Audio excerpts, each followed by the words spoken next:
este proceso, como otros de emblemáticos que la justicia penal está discutiendo y aún sin resolverse, muchas razones, digamos, o muchos factores inciden o influyen para que un proceso penal no pueda desarrollarse con la celeridad posible. Primero,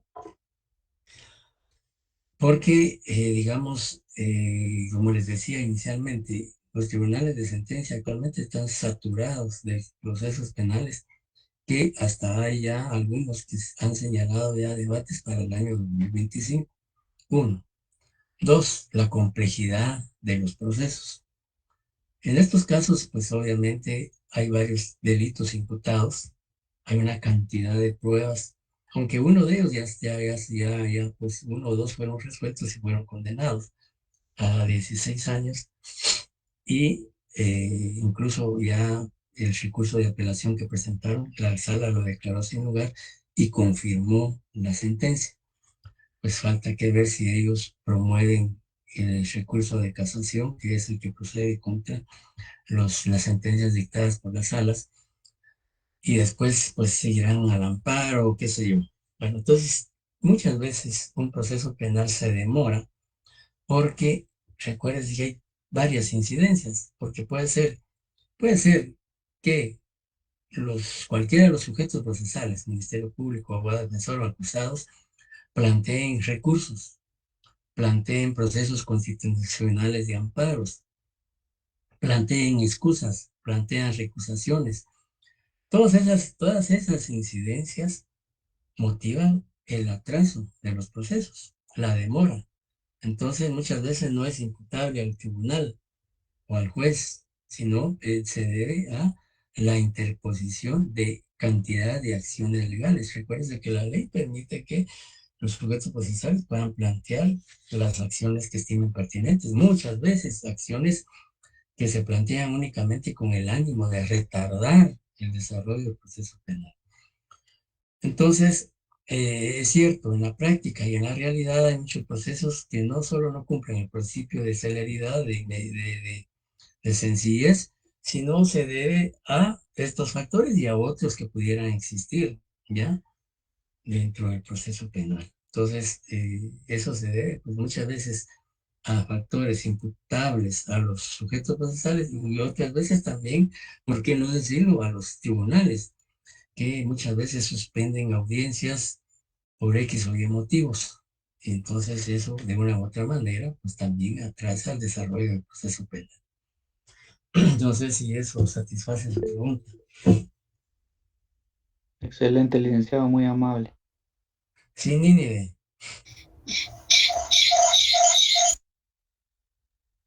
Perdón, licenciado.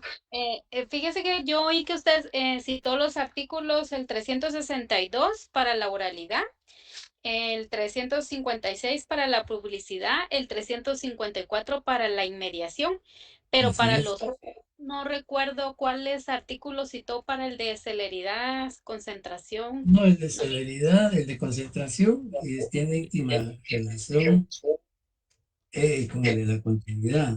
¿Ya? Dice, el debate continuará durante todas las audiencias consecutivas que fueren necesarias hasta su conclusión. Entonces ahí podríamos decir que encontramos también el de continuidad y el de concentración, ¿ya? Ah, ya.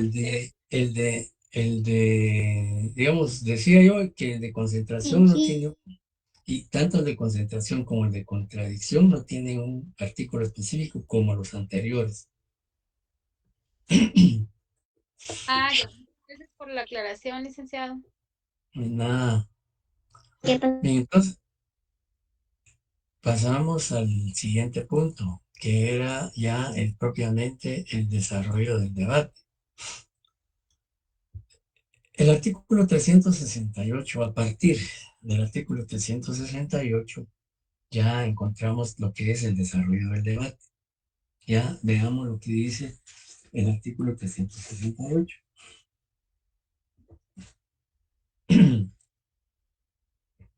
Si alguien nos apoya con la lectura. Artículo 368, apertura. El día y hora fijados, el tribunal se constituirá en el lugar señalado para la audiencia. El presidente verificará la presencia del Ministerio Público, del acusado y su defensor, de la víctima o agraviado y de las demás partes que hubieran sido admitidas, y de los testigos, peritos o intérpretes que deban tomar parte del debate.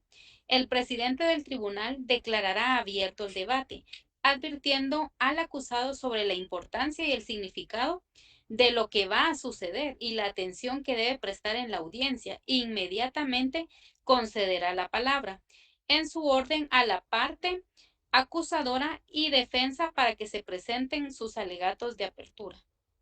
Muchas gracias. Bueno, el artículo 368 habla del inicio del debate. ¿Y cuál es la función del juez o del tribunal de sentencia? Este artículo está desarrollado básicamente cuando solo existían tribunales de sentencia colegiados. Al inicio del Código Procesal Penal solo existían tribunales de sentencia colegiados, integrados por 3 jueces, un presidente y 2 vocales. Pero debido precisamente a la saturación de los tribunales de sentencia, la Corte Suprema de Justicia recientemente, un par de años luego, no recuerdo exactamente en qué año, pero emitió acuerdos creando los juzgados o creando tribunales de sentencia no tribunales, sino jueces de sentencia unipersonales. Es decir, que ahora para tratar precisamente de evitar, digamos, la saturación de procesos y agilizar su resolución, es que ahora hay jueces de sentencia unipersonales, es decir, integrados por un solo juez, que conocen procesos que realizan o conocen debates. Y también siguen vigentes los tribunales de sentencia colegiados, que son los tribunales que conocen también de debates, pero que están integrados por estos 3 jueces. Por eso es que el artículo 368 dice, el presidente verificará la presencia del Ministerio Público. Y pues este artículo,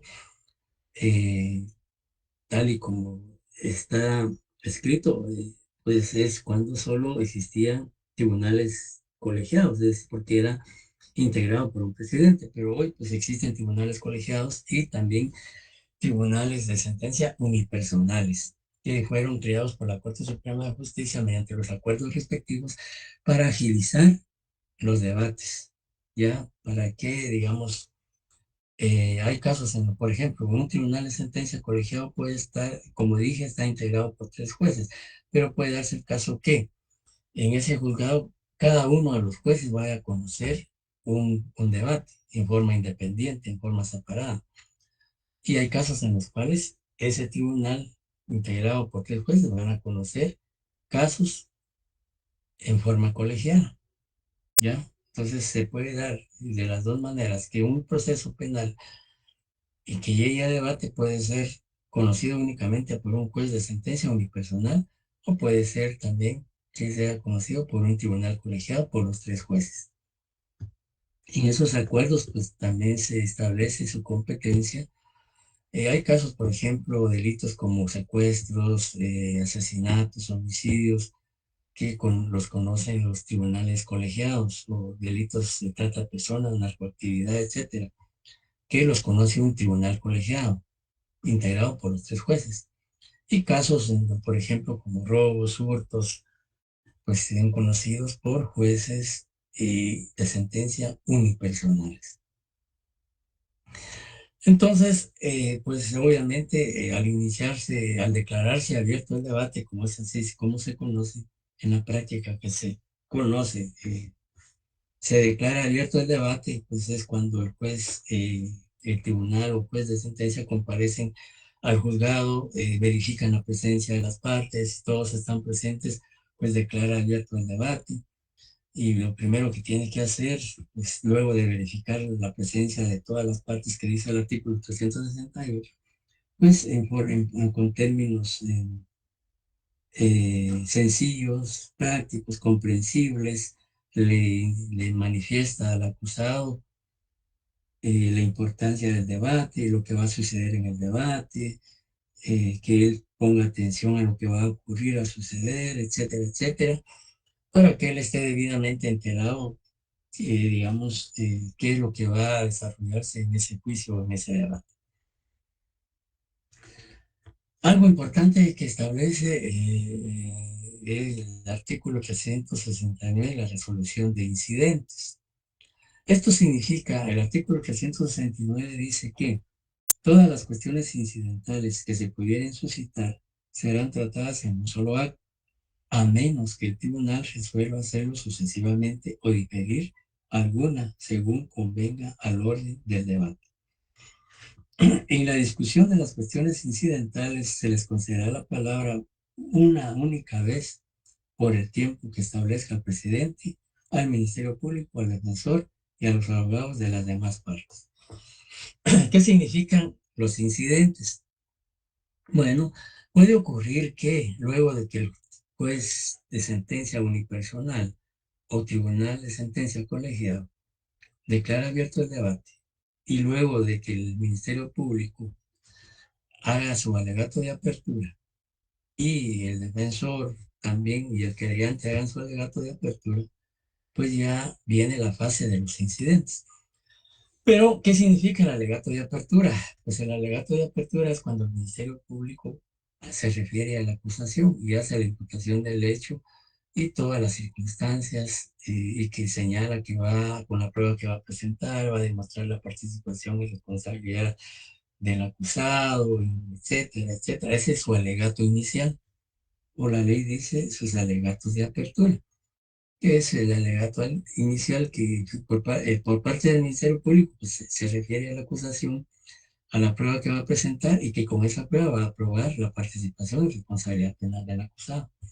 Por su parte, el abogado defensor pues también cuestionará en ese momento la acusación y pues y argumentará que el Ministerio Público no va a poder probar la responsabilidad de su patrocinado y que él sí va a demostrar, va a probar que, o demostrar que la acusación que presentó el Ministerio Público no está bien sustentada y que al final pues va a solicitar una sentencia absolutoria a favor de su patrocinado o una causa de justificación o una causa de inimputabilidad, etcétera, etcétera. Eso ya será, cada quien presentará su alegato de apertura. Concluida esa etapa, entonces ya vienen los incidentes. Y los incidentes pues se refiere a toda cuestión que pueda plantear cualquiera de las partes en ese debate. Digamos, puede ser una excepción, presente una excepción de extinción de responsabilidad penal como un incidente, por ejemplo. O puede también plantear, por eso es que el incidente puede ser cualquier situación que el Ministerio Público, el abogado defensor o el acusado puedan plantear en ese momento. Y la ley dice que se deben resolver también en ese momento. Pero si por la complejidad del incidente planteado o de la cuestión incidental planteada o cuestiones previas, como también así se le conoce, pueden diferir que esa resolución la adopten hasta cuando dicten la sentencia.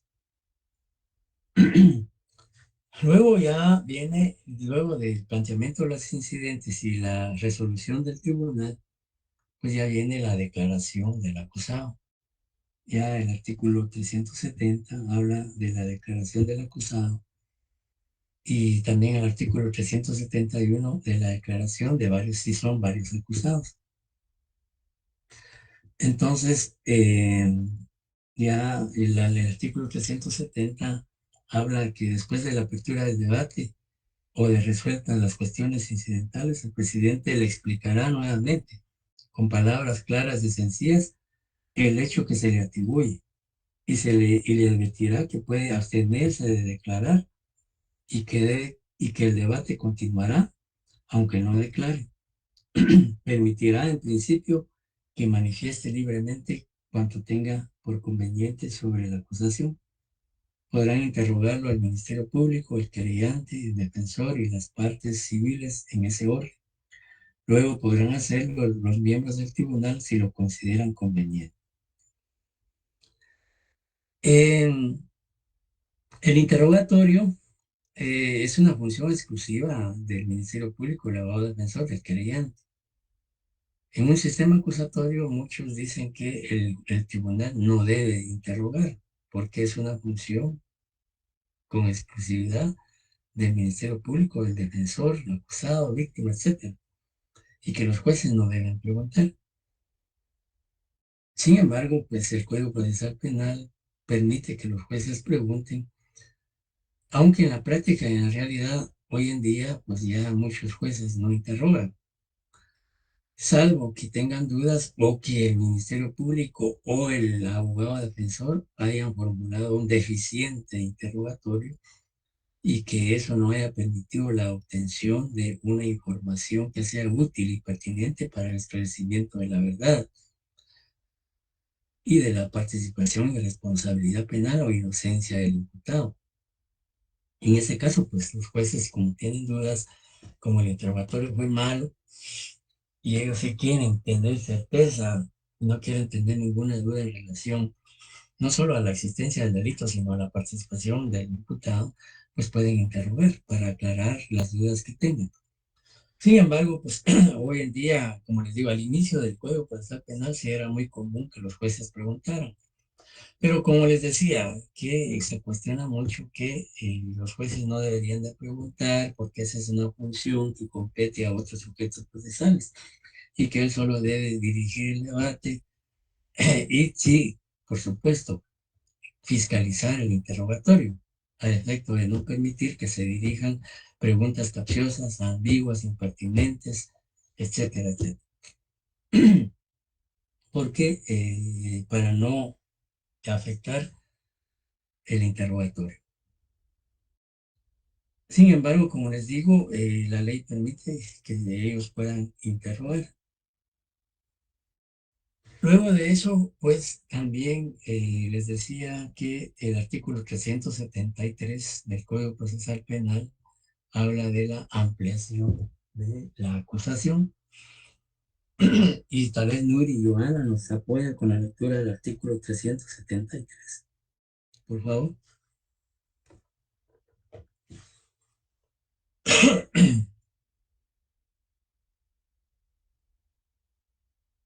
Alguien que nos apoye con la lectura del artículo.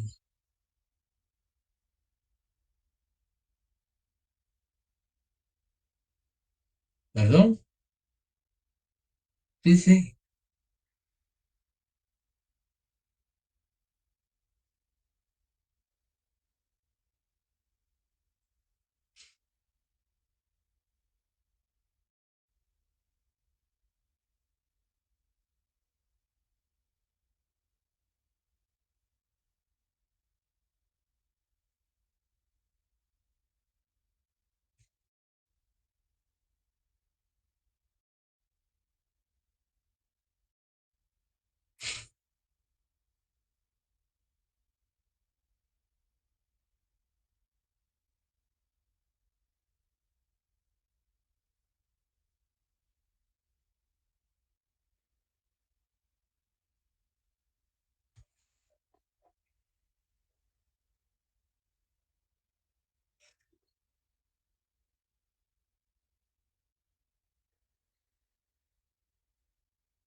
Muchas gracias.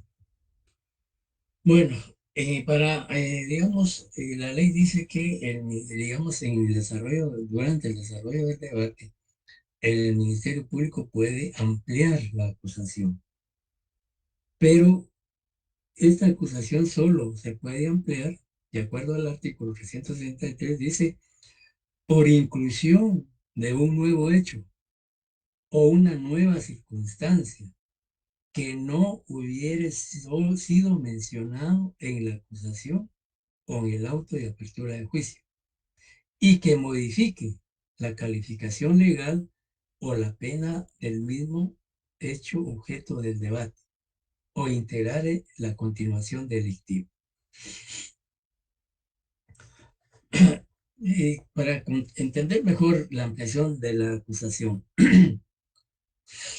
hace algunos años, cuando, póngale, tal vez cuando comenzó, más o menos tenía el Código Procesal Penal un año de vigencia, en un delito de violación, se inició el proceso penal contra varios integrantes de una clica, digamos, de pandillas o de maras. Se inició el proceso penal por el delito de violación y se llegó hasta juicio y debate. Sin embargo, tanto en la etapa de investigación como en la etapa intermedia, y el Ministerio Público formuló la acusación únicamente por el delito de violación, el juez abrió a juicio penal también únicamente por el delito de violación y se llegó a debate, manteniendo la acusación por el delito de acusación. Durante el desarrollo del debate, la víctima, con la asistencia de psicólogos y psiquiatras, declaró, y por cierto, ese debate fue a puerta cerrada, y en su declaración manifestó hechos que no había manifestado en la etapa de investigación y por eso no fueron incluidos en la acusación ni en el auto de apertura de juicio. Ella en su declaración dijo que no solo había sido abusada sexualmente por estas 3 personas que estaban acusadas, sino también había sido abusada sexualmente por otros 2, 5, en total fueron 5. Y que no solo hubo penetración vaginal, sino también penetración anal y sexo oral. Pero esos hechos no se conocían en la investigación porque ella no los manifestó por su afectación emocional y psicológica. Sin embargo, con el tratamiento profesional que tuvo durante el desarrollo del proceso, ya en el debate y con la asistencia de psicólogos, pues narró estos hechos. Estos hechos son nuevos y se generaron en el desarrollo del debate. Entonces, prácticamente ahí estamos en presencia de otros acusados de participación de otras 2 personas y también de abusos deshonestos, un nuevo delito. Entonces, ahí, en esa audiencia de debate, el Ministerio Público amplió la acusación. Amplió la acusación en el sentido de imputarle a estos acusados ya no solo el delito de violación, sino también de abusos deshonestos. Y el juez, en ese caso, en ese tiempo, era un tribunal colegiado el que conoció el proceso y pues admitió la ampliación de la acusación por esos nuevos hechos que no estaban incluidos en la acusación porque el Ministerio Público nunca se enteró de eso, porque nunca lo manifestó la víctima. Le insisto, por la afectación emocional y daño psicológico y físico, etcétera, y por vergüenza también. Y entonces ya en el debate, ya luego de esa ayuda profesional, pues ella pudo liberarse, pudo espontáneamente manifestar, incluso en una de las, cuando alguien interrogó y dijo que si, como ella dijo, ¿cómo no voy a reconocer a los acusados que me violaron si les vi la cara en ese momento y son los que están aquí presentes en este debate, etcétera, etcétera? Entonces, ahí pues el Ministerio Público amplió la acusación y por ese nuevo hecho. Es un hecho que no se conocía en la acusación, es decir, ese hecho no se consignó en la acusación por parte del Ministerio Público porque no se conocía. Y tampoco se incluyó a esas otras 2 personas que habían participado en el delito. Y el juez tampoco lo consignó en el auto de apertura del juicio porque tampoco se conocía. Se conoció hasta en ese momento en que se estaba desarrollando el debate. Entonces ahí hubo que ampliar la acusación por ese nuevo delito y al final fueron condenados por el delito de violación y por el delito de abusos deshonestos. ¿Qué ocurre si se da la ampliación de la acusación? Pues la ley dice que se puede suspender el debate para darle oportunidad al acusado, al Ministerio Público y al defensor para que preparen argumentos con relación a ese nuevo hecho y también pruebas sobre ese nuevo hecho, ¿ya?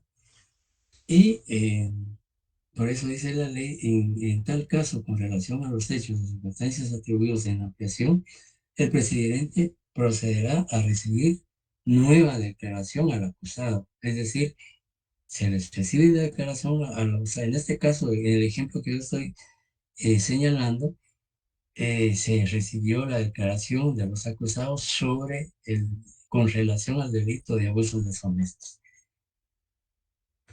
Y también, pues, también, aparte de eso, también se les informó que tenían derecho a pedir la suspensión del debate para ofrecer nuevas pruebas o preparar su intervención con relación a ese nuevo hecho imputado. Dice, cuando este derecho sea ejercido, es decir, cuando una de las partes pida la suspensión, se ordena la suspensión por un plazo prudencial que establece el juez que no debe exceder de 10 días. La suspensión del debate no puede suspenderse más de 10 días, así lo dice el artículo 360, que se podrá suspender, dice, por un máximo de 10 días, dice el artículo 360. ¿Qué pasa si un debate se suspende más de 10 días? Se tiene que reiniciar, se inicia nuevamente el debate. Por eso es que la ley no permite que un debate se suspenda más allá de 10 días. Imagínense que un debate ya está en su fase final, ya para dictarse sentencia, y que se suspenda por descuido, negligencia, qué sé yo, se suspenda 12 días. ¿Qué implica esto? Que el debate se repite desde el inicio. Entonces sale esto a colación por la ampliación de la acusación. Entonces, no sé si tengan alguna duda, comentario respecto a esto. Si no, pues ya pasamos a esto último y dejaríamos hasta aquí por la hora, o no sé si ustedes quisieran que siguiéramos, pero respetando el horario que yo les había indicado, pues que dijimos que posiblemente hasta las 8, pues tal vez solo aquí terminar con esto, porque ya es prácticamente solo mencionarlo, porque el Código Procesal Penal ya hace una descripción de tal vez terminar los dos puntos, no últimos, porque después tocaría lo que es ver las sentencias, las clases de sentencias, requisitos de sentencias, vicios de la sentencia, etcétera, etcétera. Entonces, podríamos aquí dejarlo como esto para luego seguir, o si no, pues terminar este punto y otro que tiene relación y dejar pendiente únicamente lo relativo a la sentencia, ¿no? Para terminar. Porque sí, o ustedes mandan. Y Sí, licenciado, Leslie. yo por mi parte sí me gustaría terminar como este tema del debate para ya solo dejar pendiente lo de las sentencias el próximo día de clases, pero pues igual respeto lo que los demás compañeros se pronuncien. Y yo solo tenía una preguntita. No sé si usted conoció el caso de Fermín Ramírez o el caso Rashkako. No, no. No, Bueno, es que no. Participar como procesal, no. no, pero sí conocer el caso como Ah, sí, algo de sí. historia, en el Ajá, sentido, exacto. Sí, a sí. ellos en el momento procesal les cambiaron el delito, les tipificaron un Ajá, delito por otro, estaban por el ajá. delito de violación y en su momento eran los de la defensa los que estaban defendiendo su caso y pues así de la nada dijeron, bueno, ahora ya no solo es violación, sino queremos ahora ponerles, pues cambiarle la tipificación del delito por el delito de asesinato. Mi Ajá, pregunta, por ejemplo, en un caso que una persona esté asistida por un juez, por un abogado de la defensa pública, y que de una manera así drástica le cambien el delito y aún así continúen con el debate, la persona tiene algún momento, en ese momento del debate, la oportunidad de decir, miren, que se prepare mi abogado de la defensa para el nuevo delito que me están imputando nuevamente. O sea, pregunto, ¿la ajá. persona lo puede hacer? Sí, sí, por supuesto. Sí, y mire, por ejemplo, en el caso de la ampliación de la denuncia, de la acusación, si el Ministerio Público en ese momento, en el caso que yo le planteé el ejemplo, se amplió la acusación e inmediatamente se le dio la palabra al acusado y al defensor para que se manifestaran con relación a la ampliación de la acusación. Porque el juez, antes de resolver si admite o no admite la ampliación de la acusación, tiene que darle la palabra a los demás sujetos procesales para que argumenten respecto a esa ampliación. Obviamente, en el caso que yo les planteé, tanto los acusados como el defensor se opusieron a que si el juez admitiera la ampliación de la acusación. Es en ese momento, en esa audiencia, en que ellos pueden manifestar su oposición, ¿ya? Ah, ya, muchas gracias, muy Bueno, amable. digamos, bueno, ellos pueden, ¿y qué pasa si ellos se oponen y el juez no admiten su, sus argumentos o si, digamos, no declara con lugar lo que ellos solicitan y ellos creen que sí tienen razón al oponerse a esa impresión de la acusación? Pues les decía, como están en esa audiencia ellos tienen que manifestar sus argumentos y oponerse. Y si el juez, no obstante su oposición, declara sin lugar su oposición y declara con lugar en este caso, la ampliación de la acusación, ellos pueden plantear un recurso en ese momento. Y nos vamos a adelantar un poquitín porque los recursos los vamos a ver la próxima semana. Pueden plantear el recurso de reposición en forma verbal en ese momento. Y eso lo regula el artículo 403 del Código Procesal Penal. Veamos lo que dice, para dejar clara la pregunta de Nínive. ¿Qué dice el artículo 403 del Código Procesal Penal?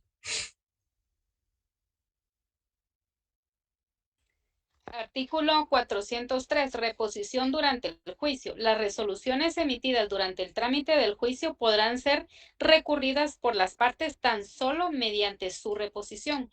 En el debate, el recurso se interpondrá oralmente y se tramitará y resolverá inmediatamente, sin suspenderlo en lo posible. La reposición durante el juicio equivale a la protesta de anulación a que se refiere la apelación especial para el caso del que el tribunal no decida la cuestión de conformidad con el recurso interpuesto. Gracias. Entonces, en esa misma audiencia se opone, sea ampliación de acusación o la recepción de nuevas pruebas o un incidente, lo que sea, que no esté de acuerdo uno de los sujetos procesales y no le resuelven favorablemente, entonces durante el desarrollo del juicio él puede plantear el recurso de reposición.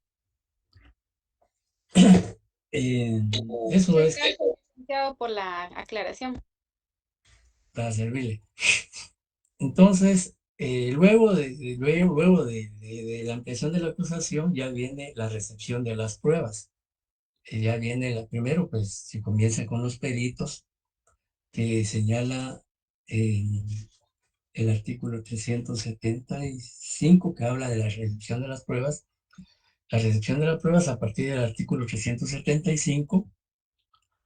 Luego, el artículo 376 indica que primero se reciben a los peritos sus dictámenes y pues ratifican sus dictámenes y luego son interrogados por las partes.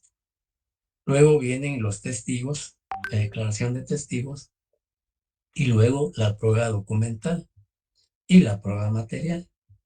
Ese es el orden que establece la ley. Y solo mencionamos los artículos porque ustedes van a darle lectura a esos artículos.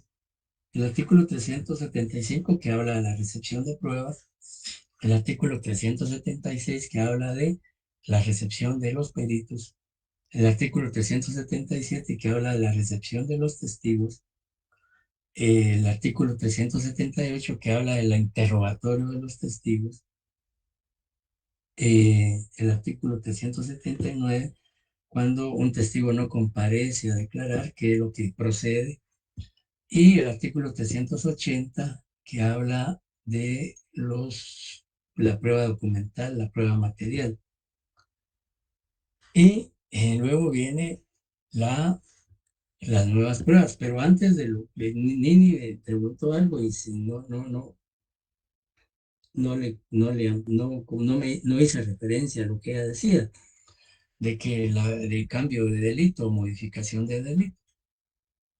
El artículo, eso es lo que vamos a ver la próxima, bueno, sí, si dejamos pendiente lo de la sentencia, pues el artículo, pero adelantándonos a la pregunta de Nini, el artículo 388, que habla de la sentencia y la acusación, le da la facultad al juez de sentencia unipersonal o al tribunal colegiado de sentencia que en su sentencia pueden modificar el delito e imponer penas más graves o menos graves.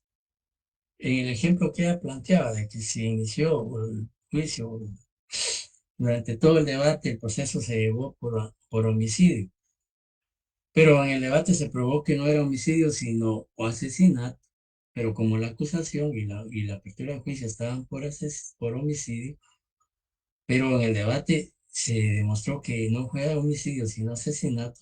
El artículo 388, en su último párrafo, le da la facultad al tribunal de sentencia de que puede modificar la calificación jurídica del tipo penal. Dice, en la sentencia, el tribunal podrá dar al hecho una calificación jurídica distinta de aquella de la acusación o del auto de apertura del juicio, o imponer penas mayores o menores que la pedida por el Ministerio Público. ¿Ya? Entonces, ahí ampliando la respuesta a la pregunta que formuló Nini. Muchas gracias, licenciado. Entonces, luego de que concluya toda la recepción de la prueba, ya viene la discusión final y la clausura.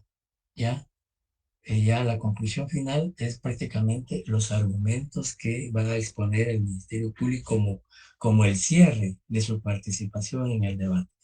Por eso se dice que la argumentación final o la discusión final es, es una parte toral en el debate, porque es ahí donde se va a lucir el fiscal, el defensor o el abogado al querellante, haciendo un análisis del delito, haciendo un análisis de la participación del acusado, haciendo un análisis de cada uno de los medios de prueba presentados, haciendo un análisis de la pena, etcétera, etcétera. Ahí es donde el fiscal debe convencer al juez o al tribunal de la participación y responsabilidad penal del acusado.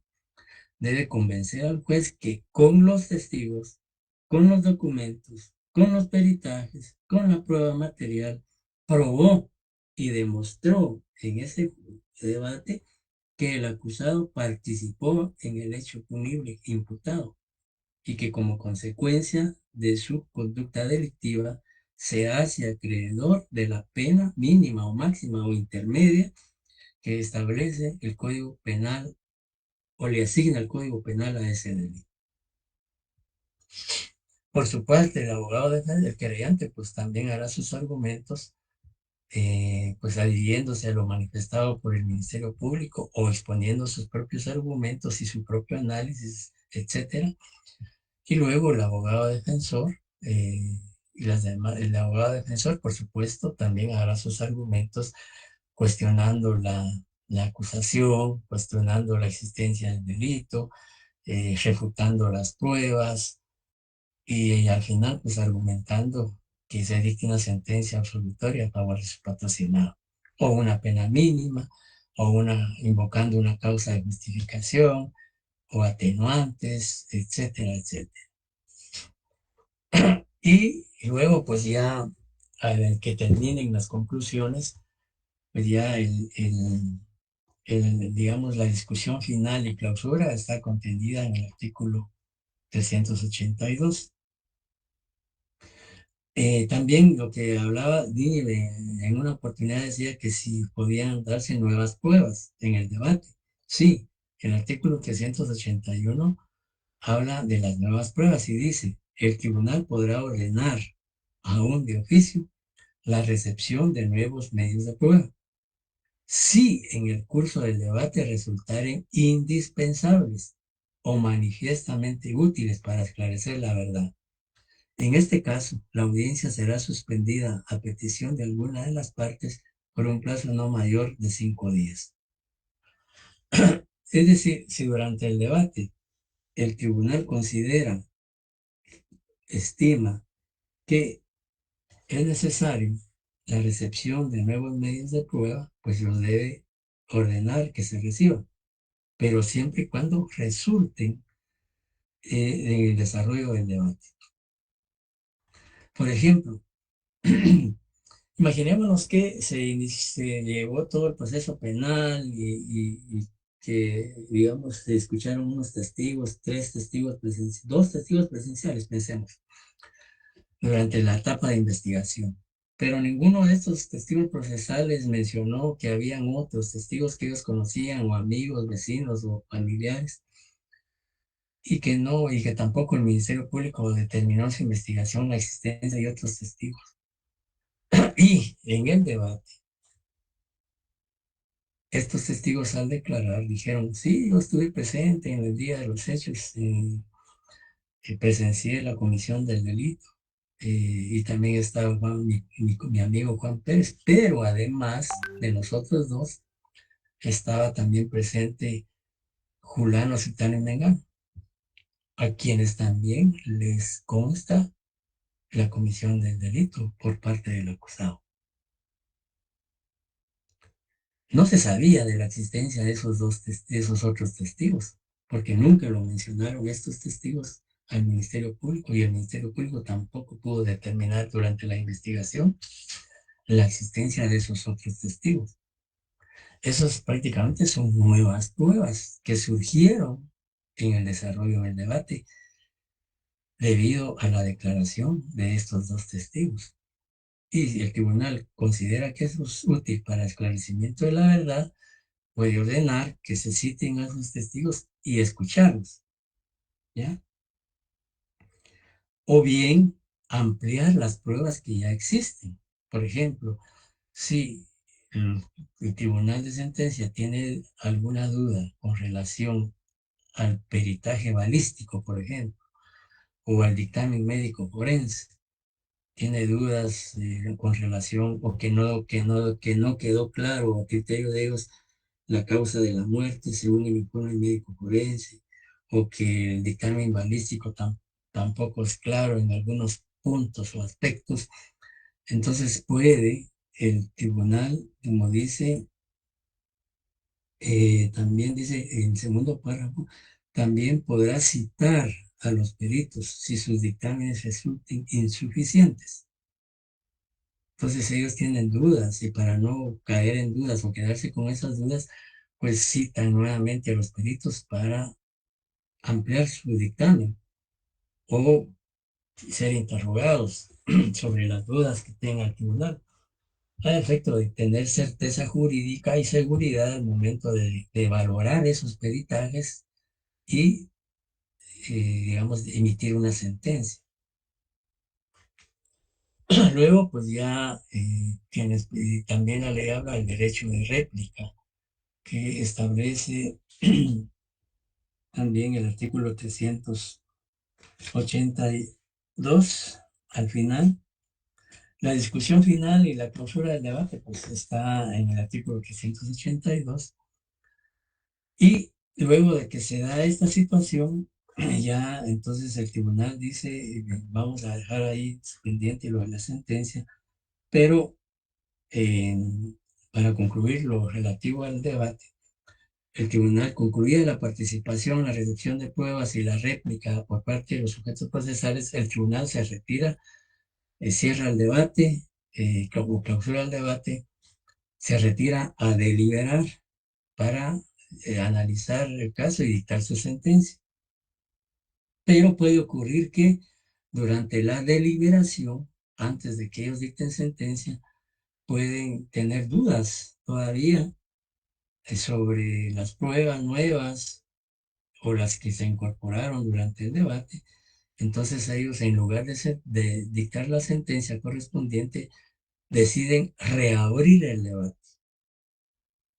Dice el artículo 383, deliberación. Inmediatamente después de clausurado el debate, los jueces que hayan intervenido en él pasarán a deliberar en sesión secreta, a la cual solo podrá asistir el secretario. Luego el artículo 384 dice, reapertura del debate. Si el tribunal estimare imprescindible durante la deliberación recibir nuevas pruebas o ampliar las incorporadas, podrá disponer a ese fin la reapertura del debate.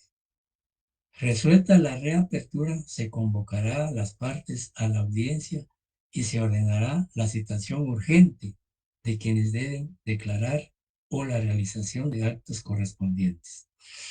La discusión final quedará limitada al examen de los nuevos elementos.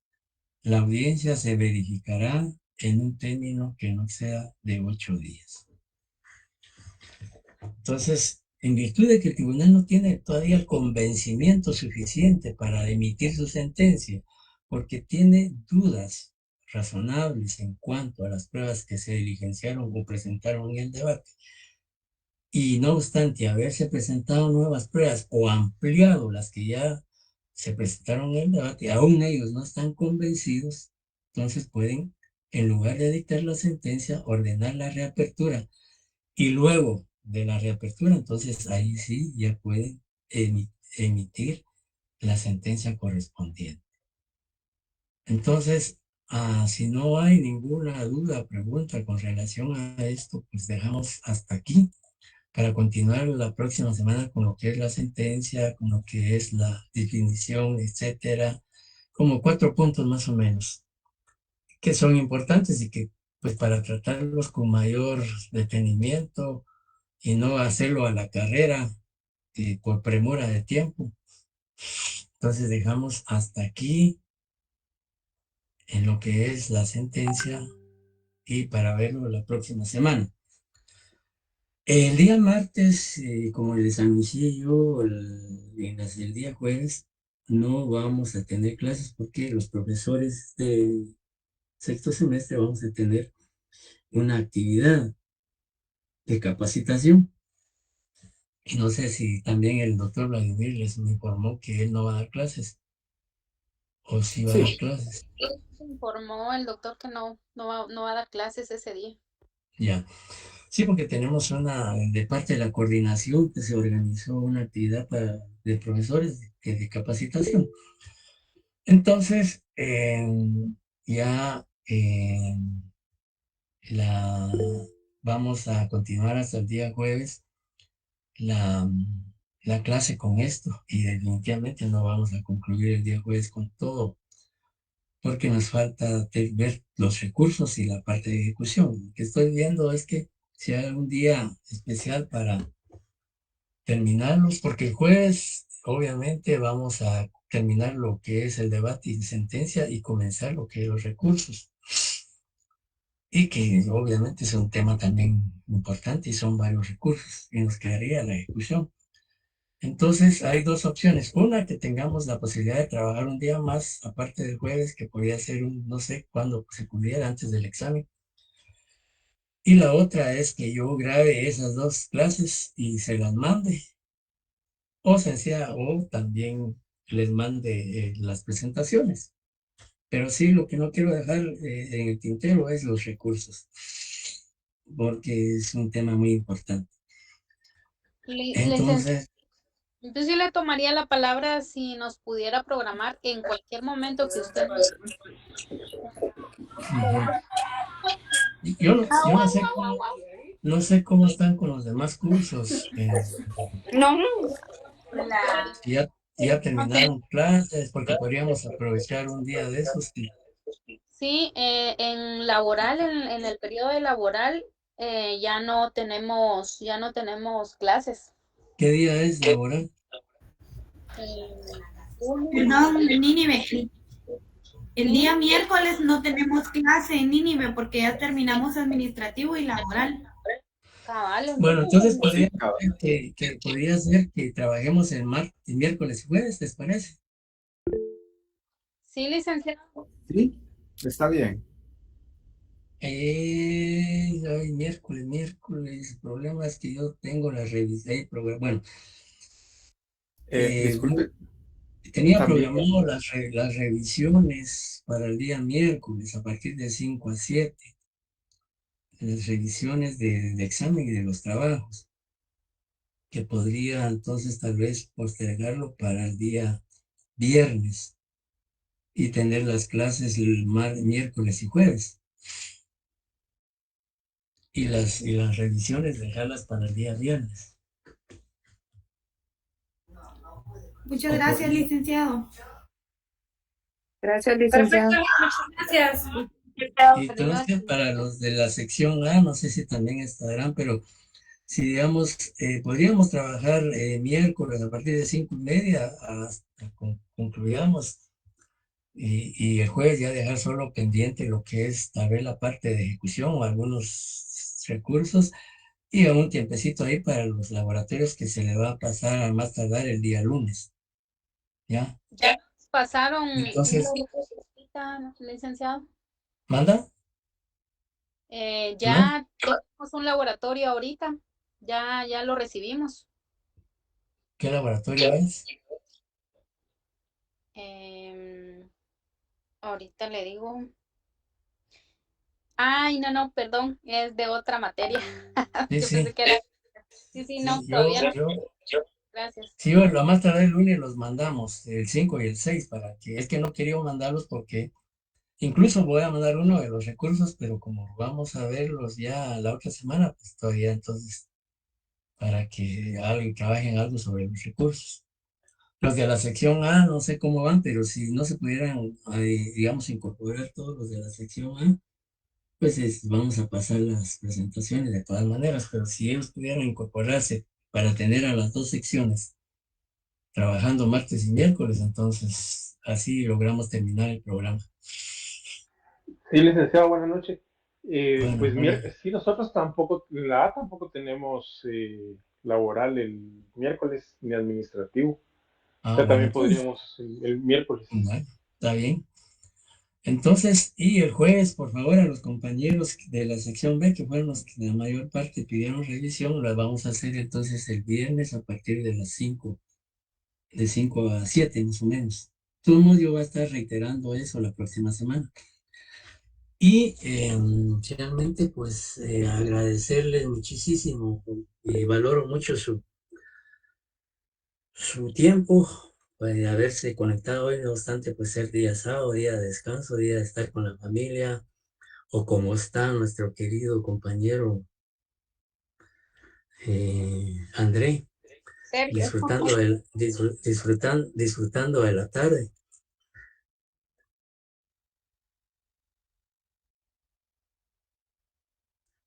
De veras. Pero yo lo vi en otro lugar. Ajá.